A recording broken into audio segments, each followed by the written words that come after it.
When I first noticed my rosacea, I just thought it was acne, and I tried to treat it the way I had treated my acne when I was younger. And in retrospect, I was doing all the wrong things. It wasn't until I spoke to my dermatologist that I got set on the right path. So rosacea is a very common condition. It affects something like 40 million people globally.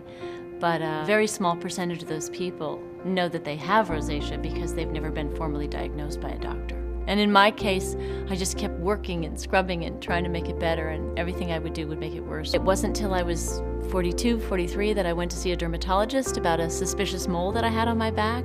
And the mole turned out to be nothing, but by the happenstance, she just said, "You know you have rosacea, right?" And I said, "No, what do you mean?" And she explained to me, and I said, I don't think I have that. I just needed a doctor's diagnosis to say, yes, do more of that. No, under no circumstances do that. And if you're gonna do that, be careful when you do it. Facial redness associated with rosacea is brought on by what we call triggers. Some of the most typical are alcohol, particularly red wine, spicy foods, extreme temperature, particularly going from very hot to very cold or very cold to very hot.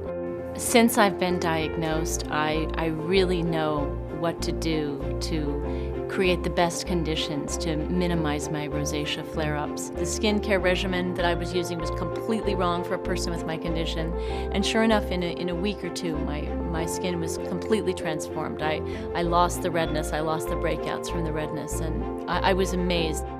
I have a whole different attitude toward my skin and toward the predictability of what it's going to look like.